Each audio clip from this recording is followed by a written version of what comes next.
Episode 96, presented by Maritime Madness. Tonight we have Windsor, Ontario, Shane Monaghan. Let's do it.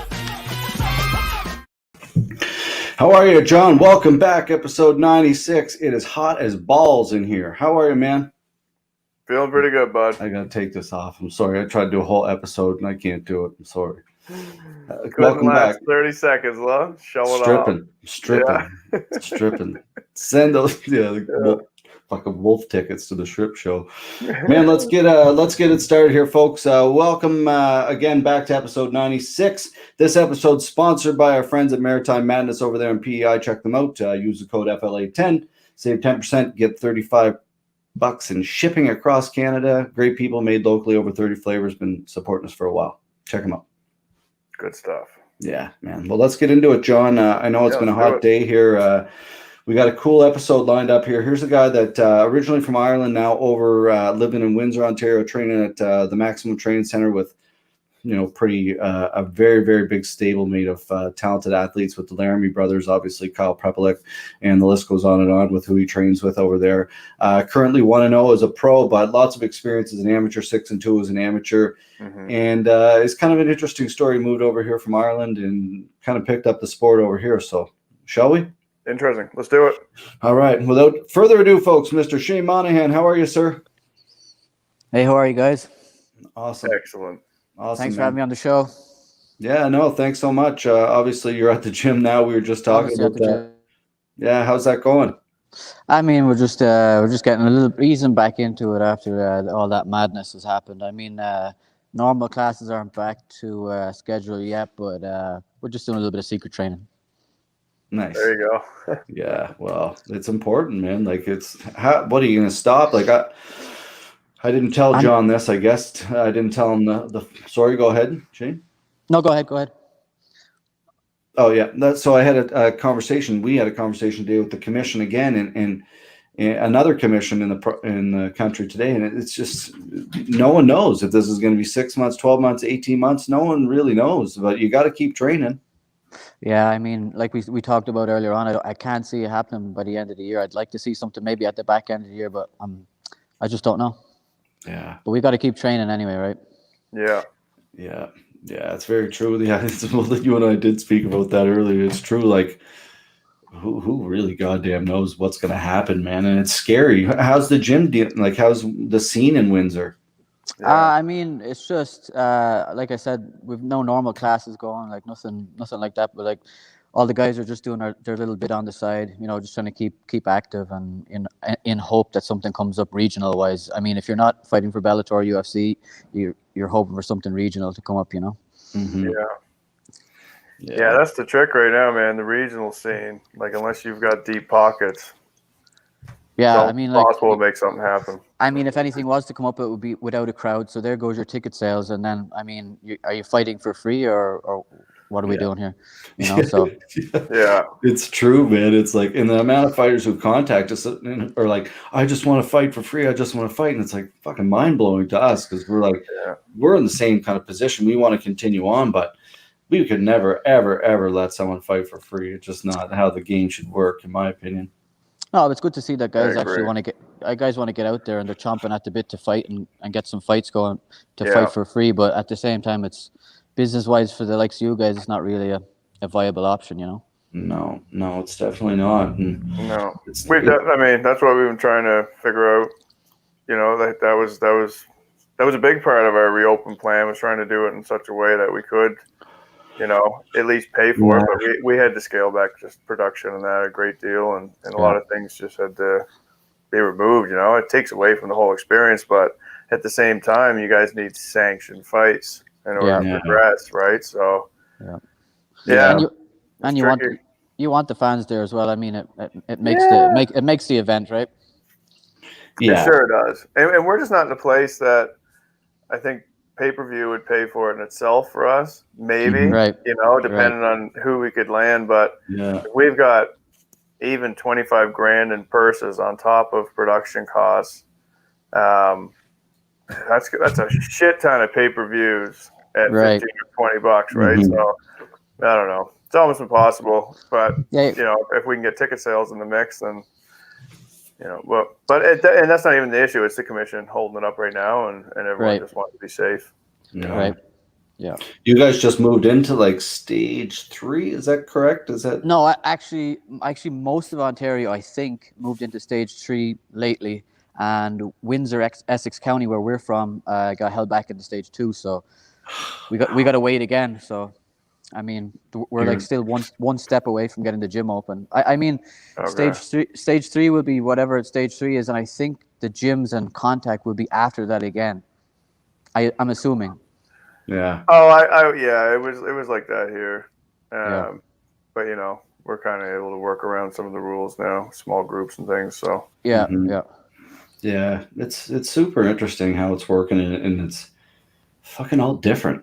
Like even here, like I read an article today here, Shane. So like people who in Nova Scotia, New Brunswick, PEI, Newfoundland, there's a bubble, an Atlantic bubble. So anybody who comes into the Atlantic provinces has to quarantine for 2 weeks.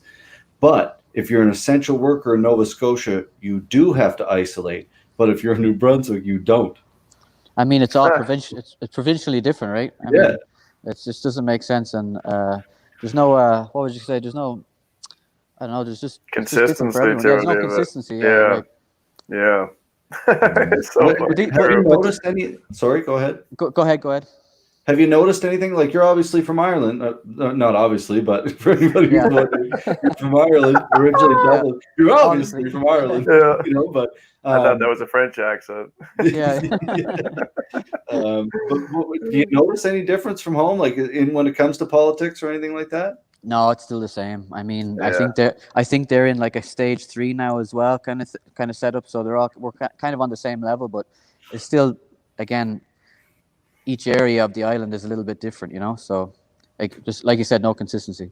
Nobody knows what's going on, right? Yeah, it's true. It's a shit show. It's a shit show. all of our fears are coming to light, Like, I know, right? Oh, yeah. The plot of 100 movies is coming true. I mean, 2020 is just like one big movie, right? Yeah. And even what happened, speaking of which, prayers to anybody affected in Lebanon, be involved in that terrible stuff. Like the shit keeps going in this year, man. It's like an apocalypse. Yeah. I mean, it's just August edition of 2020, right? Yeah, it's hard to believe. I guess we'll segue into something a little more positive. Like for you came over here, you finished school in Ireland, you moved over here, you started martial arts, just kind of something that you wanted to do. You walked into the club and you're like, oh, that's something that I kind of wanted to do. Originally, was it to lose weight or? Yeah, I mean, you're kind of right. Like I moved over here and I just didn't want to train at a normal gym. So I always was a fan of the sport. So I said, maybe I'll just learn a discipline and make it a little bit more exciting, just to drop a bit of weight and get in shape and learn something at the same time. So I knew there was a couple of gyms in the area, and I Googled them all as you would. And there was a lot of gyms offering crazy shit. And I found MTC, and it was like these aren't like claiming to be anything, but I mean, they have all these pro fighters. And then I double checked on Tapology. I'm like, yeah, everything checks out. So why wouldn't I go where all the pro fighters are coming from? So I found myself coming here, and I'm glad I did that kind of research before I came here. So, and the rest is history. Yeah. Well said, man. Hey, John, how important is that? Like, how many? It blows me. Yeah. Still in this age of 2020, how many people are like, "This is my coach," and you see videos, you're like, "What in the fuck?" Yeah, what's going on? Because the information's all out there now. Yeah.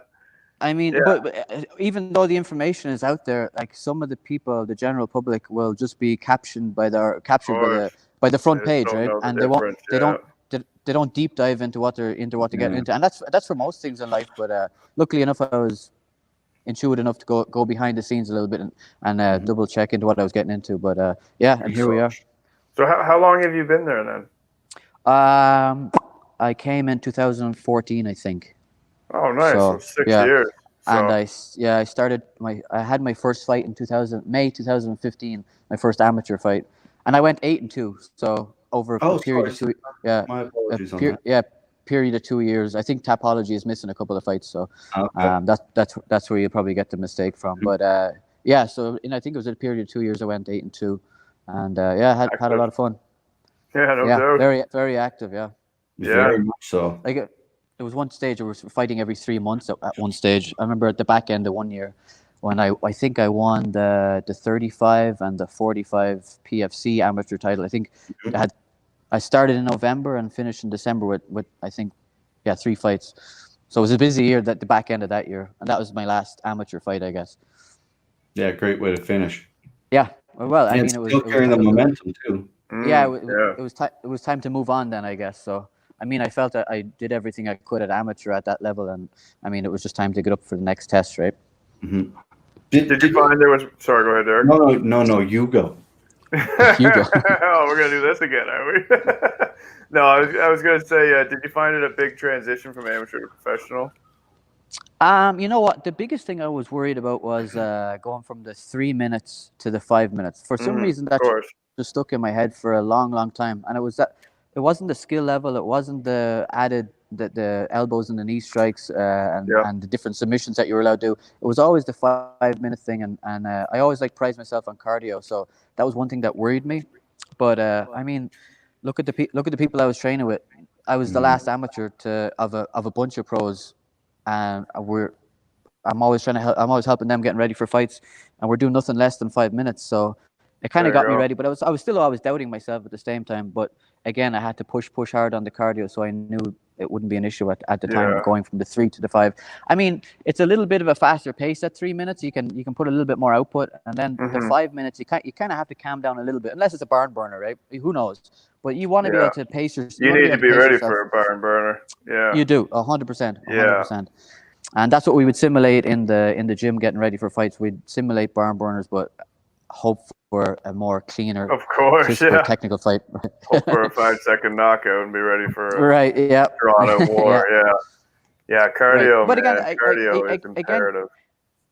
Again, I was always looking for those drawn out wars as well, to know that you're battle tested. You know, I wouldn't like to go get 3 or 4 wins off the back of a couple of first round finishes. Yeah, it looks great, but I mean, I don't think it'd be good mentally for myself. I want to test myself in like a 3-round war at 5 minutes a round. So, I mean, hopefully in my next fight or the fight after, I'll get something like that.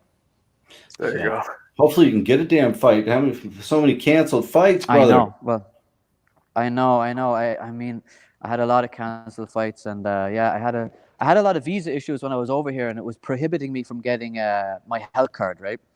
And I mean, to get licensed in Ontario, it's probably one of the strictest provinces probably in North America to try and get licensed. I don't know if you guys know that. I'm sure you do from from knowing the different commissions, but right. So every time I had to get a license for a fight, there was 2 ways to get a license for Ontario. There's if you're in province or an out of province. Now, I was considered an out of province fighter because I wasn't technically here in a resident in Canada, right?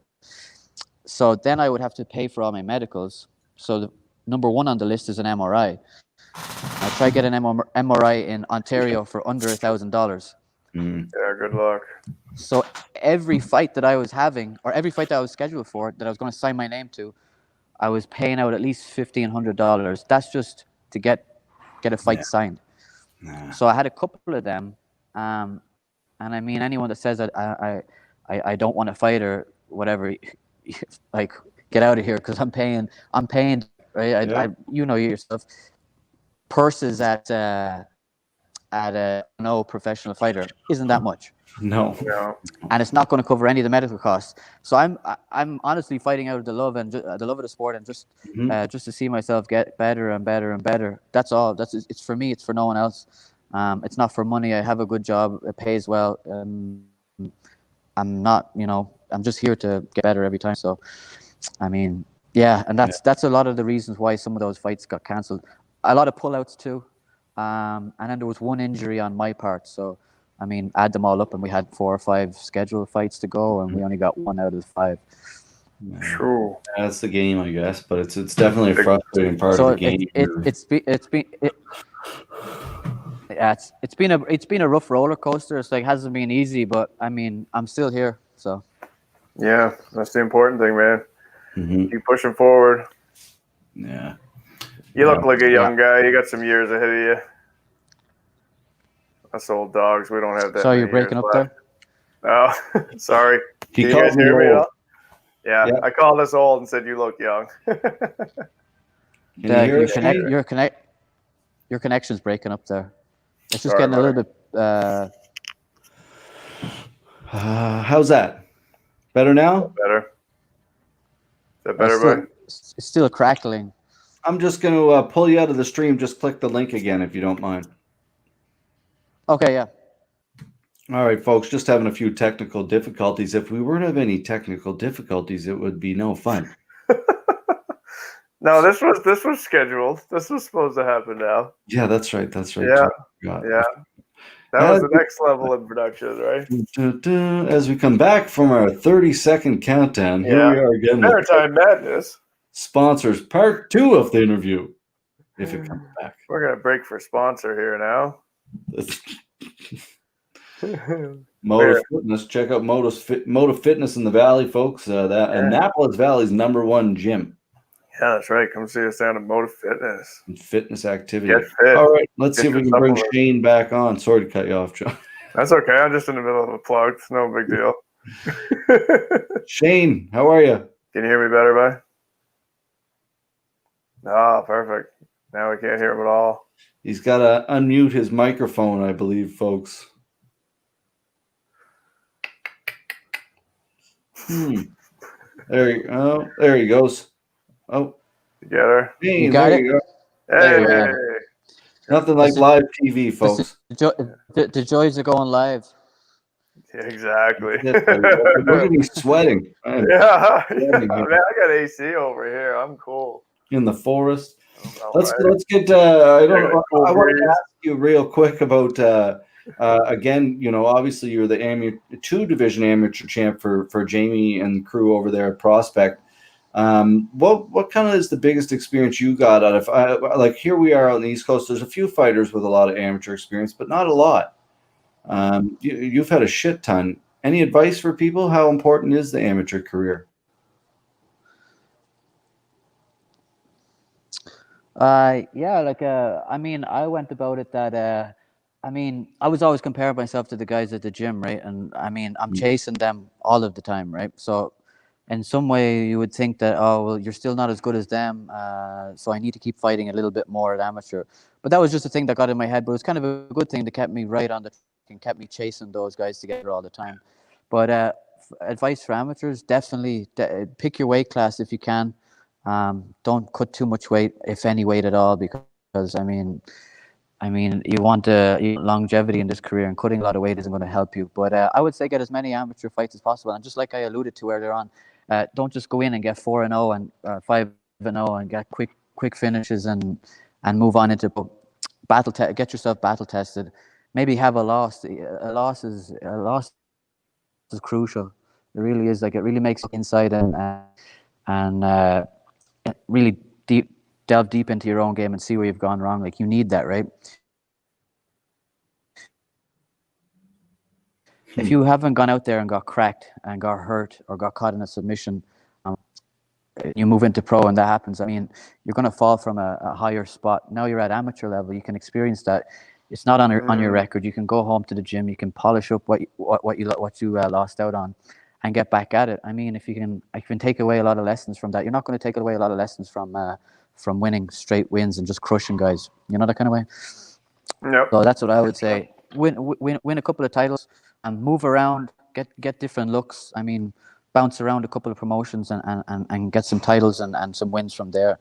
And then when you feel you're ready, like you'll kind of know when you're ready to go. Man, fantastic advice, John? Absolutely. Yeah. No, I agree, man. I think some amateur experience is important. Once you get in there, it's a whole different ballgame than anything else. You can do amateur boxing, you can do jiu-jitsu and these things to prepare yourself for MMA, but nothing prepares you for pro MMA like amateur MMA. Yeah, and he made a very important point too, Shane, that it's not on your record. Like, really, if you're taking these loss, like, if you get a loss, it's like, again, I'm not a fighter. John's fought, but I'm not a fighter. And but again, I've been around the sport and realized how important taking a loss is.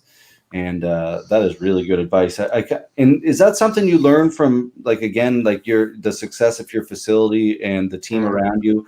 Like, because I'm always amazed at our sport compared to team sports. I don't know if you played team sports growing up, but I played team sports, hockey and soccer and all that stuff. And I'm amazed at the difference when it comes to like MMA and jiu-jitsu, how people want their teammates to do well. And it not necessarily is the same in team sports.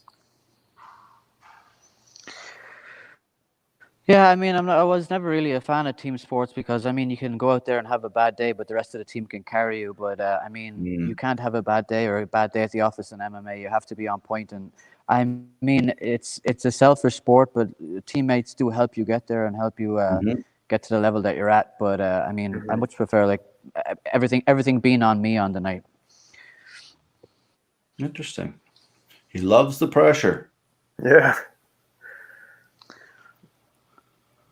Yeah, I do. I thrive under pressure, and I'd much rather I much rather be the underdog going into fights as well, like fighting away from home and being the underdog. It's really that really gets me going. Like if I'm supposed to lose, that puts a fire in my belly that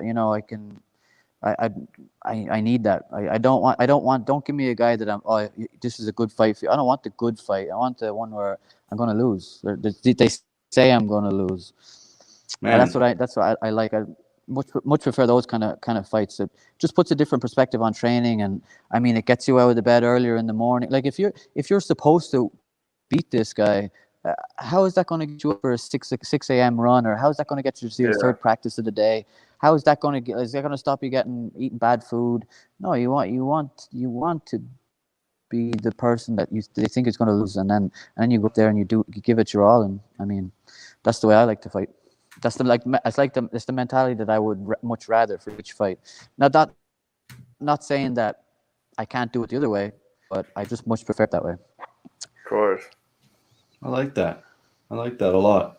Very cool. It's smart, man. You know, like it's a mess. It's a mess thinking, but it gets me there. No, but really, like, fuck, there's a lot of people who take super easy fights, right? Like, they do 100%. And do you find it's easier mentally? Because, well, obviously it's much more motivating to take a fight that you got to work for to win. But do you find kind of having nothing to lose helps mentally with your nerves? If you're expected to lose and you lose, then whatever. But if you expected to lose and you win, then it's awesome. No, I don't think that. I don't think that would do anything for my nerves at all. Actually, I mean, it's the fight at the end of the day. I mean, that would be an easy scapegoat and say, oh well, I was supposed to lose to that guy anyway. I would. Yeah. I just couldn't lay it down and accept that myself. Yeah. Fair enough. Yeah, very fair. Did you? I guess with that being, did you take like I was going to say, like, you made your goddamn pro debut in your hometown, I guess we'll say, of Windsor, if I'm correct. Like, you like being the underdog and go, like, what was the pressure like for that?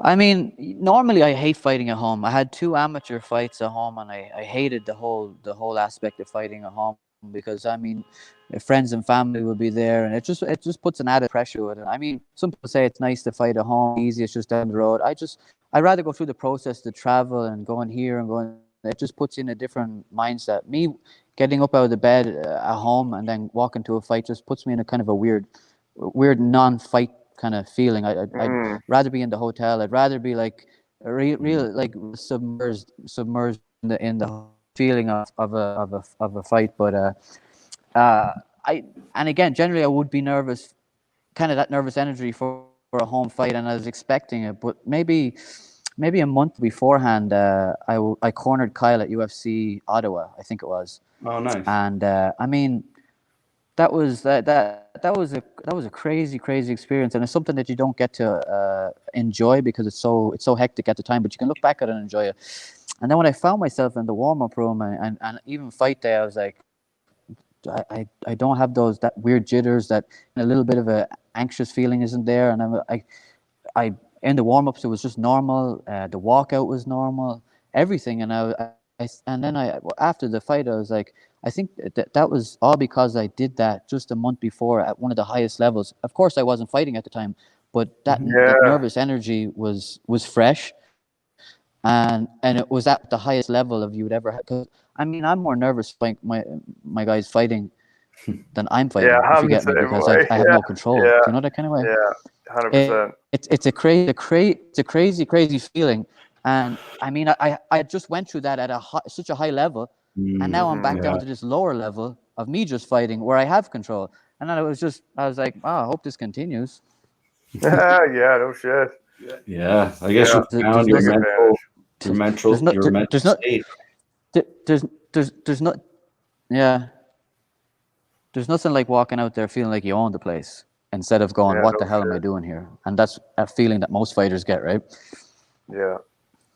Yeah, that's pretty important for sure. That's cool. So like when that actually happened for you, and to watch your last pro fight, well, your first, it was interesting. It was an interesting fight because it was very classic, weather the storm, different body type, gas out, like a meticulous fight plan, like just kind of weather the storm a little bit and use the technique and finish the fight. It was really pretty to watch. Very smart. Yeah, I mean, if you look at the fight, it just looked a little sloppy at the start, but that's what he's coming at me with a lot of energy, Yeah. a lot of wild stuff, and I was just holding my. I knew his tank wasn't there, and my gas tank is something that I like to lean on if I have to, and I mean, technically, I knew I was better, so I just had to wait for him to make a little mistake, and he kind of rushed in. Kind of think he went for a little takedown maybe, and I caught him like in a more or less a tight plum, and I got a knee off to his head, wobbled him a little bit, and he turned onto the fence, just to slow it down a little bit. I'd much rather stand and fight, but in this case, he was just coming at me with too much energy for the first round. And I've seen him fight before, and he has legitimate knockouts, and he hits hard. So, I mean, I'm just going to slow it down just a little bit so I can start getting my game off.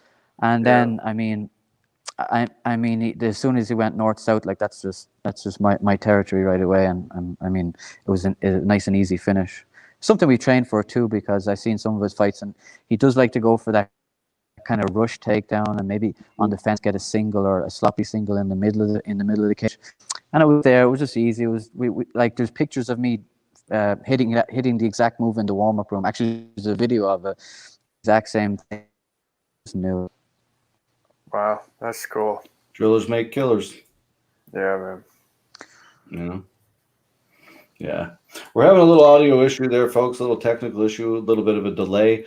I'm not sure why. Shane is in Windsor, Ontario, not in Dublin, Ireland, as I clearly stated earlier. Right before we let you go here, a couple final questions. Do you think you'll ever go back? Do you think to train to continue your career, or like is Canada now home permanently? We're happy to have you, by the way. I mean, I think it's home, but like you just don't know what's going to happen tomorrow. Like look at 2020. Yeah. Like who knows? Like you just can't say you can't say anymore, right? Yeah. I'd like to say it is going to be home for the future, and I'll continue to fight here. I'd love to fight in Ireland though. I'd love to get on a card there. That's nice. Yeah, good MMA scene over there now. Yeah. Oh man, talk about a country that's blown up in MMA in the last 5-10 years. Holy shit. Oh yeah, it's out of control. Everybody's an MMA fighter now over there. Yeah, no shit, right? Yeah, it is. It's gone crazy. Yeah, it's gone crazy. It's exploded. Yeah. I talked to somebody one time. I work in travel, and I was talking to a guy at a hotel, and I don't know how we got on the conversation. I was like, "Yeah, I do jiu-jitsu." He's like, "Oh, and he's like, "Yeah, I know Connor." Like this is through email, and I'm like, "Oh, okay." He's like, "Yeah, I know Connor. He's always down walking down the street. Everyone knows Connor." I'm like, yeah, of course you. Okay. Of course you do. Yeah, I'm sure you do, Donald. Like, that's just that's fucking people, eh? He's got to be the most popular person in the country. Yeah, he's done a lot though. Like, what are your feelings on the guy? I guess. I mean, he of course, like polarized the sport for everybody. I think he's upped everyone's money, especially in the UFC. He's done a lot of questionable stuff. I mean, I just hope that comes back and just gets back to the back to the old ways. But I mean, whether you hate him or you love him, you want to see what he's doing next, right? So I mean, that's true. So true. He's made millions out of that, right? Yeah, well, I think Proper 12 is estimated at like 275 million or something stupid. Wow. Yeah. Good for him. Well, there's something about Unreal. it. And how long is it? Maybe two years most? Oh, it might be 2 years, something like that. Who knows? There's Exploded. something to say about it though. Like Yeah. for a guy like me, I can go and talk like that, but then get Shane to talk like that, and there's something to be said about it, man. It just sounds more badass. It just sounds better than a guy like me. If I'm who the fuck? Like I just not gonna. It's just gonna sound like a meathead, right? But it's just the way it comes off, man. It sounds pretty awesome to me. Yeah. Yeah. But yeah, some of the questionable shit for sure. But any final questions there, Johnny? You know, I was going to ask one more, but anything else you want to ask? No, man, I don't really have any more questions. I mean, I think you answered all the questions I had, man. I mean, I really hope you get to fight again soon. I hope everyone does. I hope we can get something going, and I hope all the rest of the promotions can fire up and we can move people's careers along. But yeah, good to hear you're in there doing what you can. Anyway, man, it sounds like you got a good head on your shoulders, so I expect you'll do the wise things and move through your career well once things fire up again. Appreciate that. Thanks. Of course. Yeah. Well, right before we get going, just want being in Windsor, I wanted to ask you any issues with the U.S. border. Like, do you ever? Well, obviously you can't go over there to train now, but I know there's Windsor and Detroit, a lot of cross training in jiu-jitsu. I'm not sure if it happens so much in MMA anymore. There in Crookshank, a lot of people used to kind of train with him. Anything going on like that? You know what? Before the whole COVID thing happened, we were regulars at Michigan Top Team. So we do a lot of training over there. We do a lot of cross training over there. I thought so. And I mean, that's a huge stable of guys that are just absolute studs over there, especially when it comes to wrestling and stuff like that. So I mean, it's great to have them right at our doorstep, really. But it'd be nice to get the borders back open and get back training with them soon. Yeah, that's cool. That's cool to be able to do that. Yeah, it is. It's so important, man. And that's the right attitude too. Some people don't have that. So you got to cross train. You really do, man. Absolutely. And get your ass kicked, right? So that happens to me a lot. So I'm used to it. Yeah. I enjoy it though. Yeah. All right, buddy. Well, thanks so much for joining us. We don't want to hold you up too much anymore. Again, for anybody just tuning in, Shane Monaghan, based out of Windsor, Ontario, a pro out of the Maximum Training Center. An absolute stud. Hopefully get you on a show. If not on our show, another one. Thanks for joining us, my man. Good to meet you, Shane. Yeah. Any final shout outs you want to give out there? Cheers.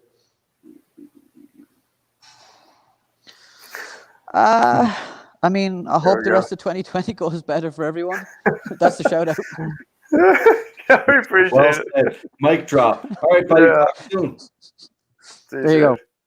Shane Monaghan, awesome. That was cool. Great guy, well spoken. Great guy who's there for the right reasons. I think that's so important, man. So happy to have him on. Like a very intelligent guy. So. Yeah. Well, it's funny how many times we talk to people in our sports and how many people think, well, fighters, blah blah blah. But misconception. So many smart Good people. fighters are generally very, very smart. Very smart. Yeah. I've seen a lot of shitty fighters that were dumb.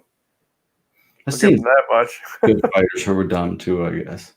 Oh yeah, it's like anything. There's dumb hockey players too. Yeah, that's true, and smart ones, I guess. Yeah, man, guaranteed. Yeah. Well, you tell me Wayne Gretzky's not super smart, man. Dumb as shit. Yeah. No, I can't believe I just said that about Wayne Gretzky. I feel so bad. My national. You gotta go turn in your passport now. Oh man, sorry, Wayne. I'm sorry. Sorry, Wayne. He's definitely going to see this. He was actually, for anybody who's following episode 100 coming up, Wayne Gretzky is actually not going to be on it now because I just shit on him. He's going to be on it, but he's not going to be happy about that. We got a big lineup coming up for episode 100, though. Pretty excited for that next week, John. Some names we won't drop just yet, but some big names and big prizes from all our sponsors should be great. Rhymes with famous white. Famous white. Famous. I was thinking of that thing, the Phoenix. You ever seen that? No, I have no idea what a Phoenix is. Whatever you call it, The buddy. penis. So it's a thing. It's an instrument that a female can use if she wants to pee Oh, without like having to go to the perfect. bathroom. Wow. Look it up. Is that what you have? Pretty much need it. How many goddamn times I go to the bathroom with these kids? Is that how you know what it is? Oh, yeah. Shout out to our sponsors. You know we're tired here now. Thanks to our sponsors, the Phoenix, for this episode. All right. Man, thanks for joining us, John. Thanks for coming back. It's been a few, or probably a week or so you've been on. So in a minute, man. Thanks for having me back. Back to class, back to running, and doing your thing at the gym. So glad everything's going well there. And again, plugging away, man.